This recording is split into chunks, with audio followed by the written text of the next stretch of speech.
அண்ணி எல்லாம் முடிச்சாச்சுல, வாங்க போலாம். வா போலாம்.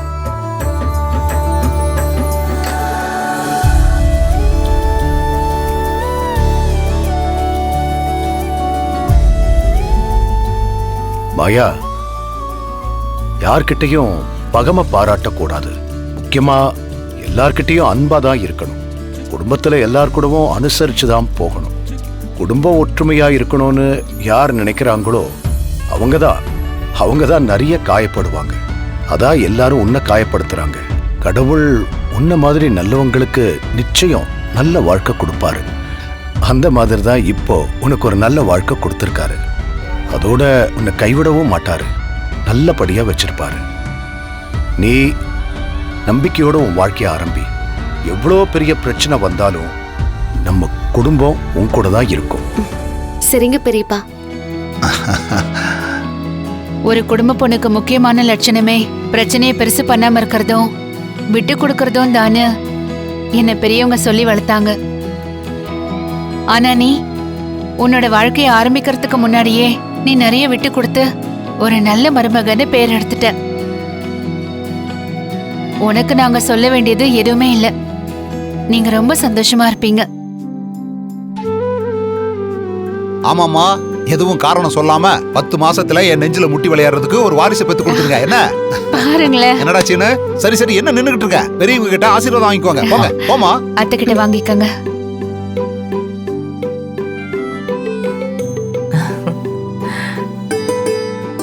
நல்லா இருங்க, சந்தோஷமா இருங்க.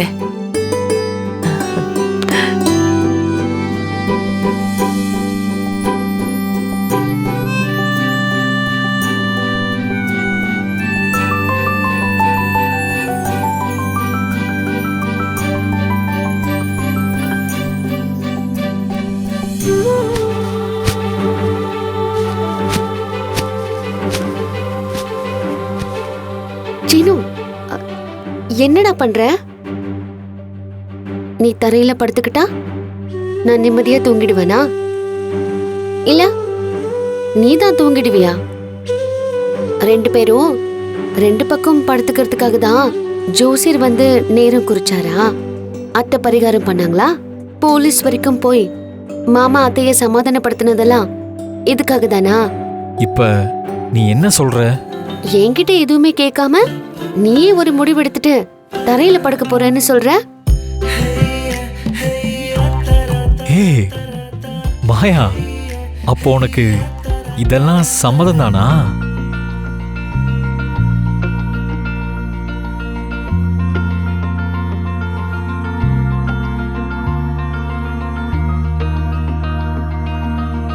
என்ன லுக்கு? ஒரு ரொமான்டிக் லுக்கு. ஒன்லி லுக்கு மட்டும் தானா? கையெல்லாம் பிடிக்க மாட்டியா? பிடிச்சிட்டா போச்சு.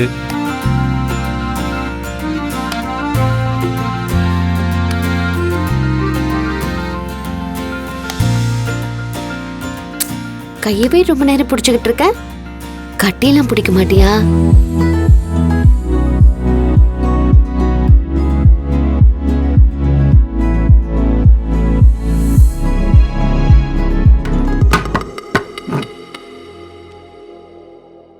அண்ணி, என்ன நீ இப்படி ஆயிடுச்சு? பார்வதி, போலீஸ் மட்டும் என்ன வந்து அரெஸ்ட் பண்ணாம இருந்திருந்தா நான் இந்த சத்தியத்தை திரும்ப வாங்கிருக்க மாட்டேன். அண்ணி, அவங்களுக்குன்னு ஒரு நேரம் வந்த மாதிரி உங்களுக்குன்னு ஒரு நேரம் வராமலையா போயிட போகுது? வரும்போது நம்ம 2 பேரும் சேர்ந்து அடிச்சு நுறுக்கலாம். ஆமா பார்வதி, நமக்கும் நேரம் வராமலா போயிடும். வரட்டும், அப்புறம் பாத்துப்போம். அண்ணா தங்கச்சி, ரொம்ப நன்றிமா. எதுக்கு நன்றியெல்லாம் சொல்றீங்க? என்னம்மா இப்படி சொல்லிட்ட? பத்மாவோட சத்தியத்தை திரும்ப வாங்கினதுனாலதான் மாயா சாந்தி முகூர்த்தத்துக்கே சம்மதிச்சா. அப்புறம் அந்த போலீஸ் டிராமாவும் நல்லா நடந்துச்சுல்ல. நீ ஊர் தலைவியா இருக்கிறதுனால போலீஸ் இன்ஸ்பெக்டரை பத்மாவை அரெஸ்ட் பண்ண வந்த மாதிரி நடிக்கிறதுக்கு நீ கரெக்ட் பண்ணி கொடுத்தல.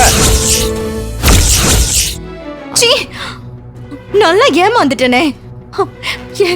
என் கையாலேயே அவ சாந்தி முகூர்த்தத்துக்கு எல்லா ஏற்பாடையும் பண்ணிட்டேன். பார்வதி, இந்த கையால நான் அலங்காரம் பண்ணிட்டேன். யோ யோ யோ. ஐயோ, அண்ணி அண்ணி, ஏன் இப்படி உங்களை நீங்களே அடிச்சுக்கிறீங்க? எனக்கும் உங்களை நினைச்சா பரிதாபமா தான் இருக்கு. என்ன சொல்றதுனே தெரியல. இந்த மாயாவும் சீனுவும் ஒண்ணு சேர்ந்துட்டாங்க. இனிமே இவங்களை யார் நினைச்சாலுமே பிரிக்கவே முடியாது. ஆனா இந்த விஷயத்துல என்னால உங்களுக்கு உதவ முடியல அண்ணி. பார்வதி, என் புருஷன் வேணா என்னை ஏமாத்திருக்கலாம். சாந்தி முகூர்த்தம் கூட அவங்களுக்கு நடந்திருக்கலாம். ஆனா அவங்களுக்கு ஒரு வாரிசு உருவாகிறதுக்கு நான் விடவே மாட்டேன். என் குடும்பத்தோட வாரிசு என் புள்ள சீனுவா மட்டும்தான் இருக்கணும். இன்னொரு வாரிசு இந்த குடும்பத்துக்கு வர்றதுக்கு நான் விடவே மாட்டேன். என் புருஷன் எனக்கு வேட்டு வச்ச மாதிரி கண்டிப்பா அவளுக்கு ஒரு அணுகுண்டு வைக்காம விடவே மாட்டேன். கட்டின பொண்டாட்டி அரெஸ்ட் பண்ண வச்சு நாடகம் ஆடிட்டு இருக்காங்க. இருக்கட்டும், இந்த குடும்பத்துக்கும் என் புருஷனுக்கும் இந்த பத்மா யாருன்னு கண்டிப்பா காட்டுறேன்.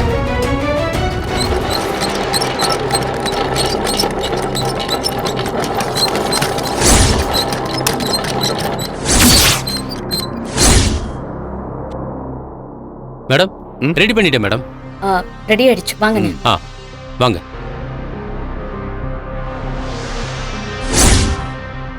ஆன் பண்ணுங்க. சரிங்க மேடம்.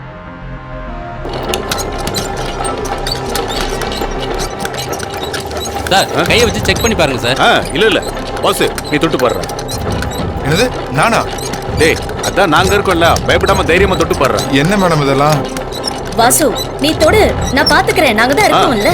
தொடுடா.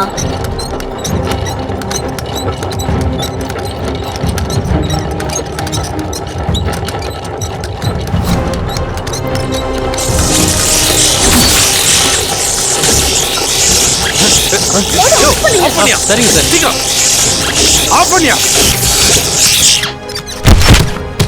ஐயோ, டேய் பாசு, பாசு, ஐயோ அம்மா செத்துக்கிட்டு போயிட போறாமா. தண்ணி தெளிக்கிறேன். அதெல்லாம் வேண்டாம் டாக்டர்.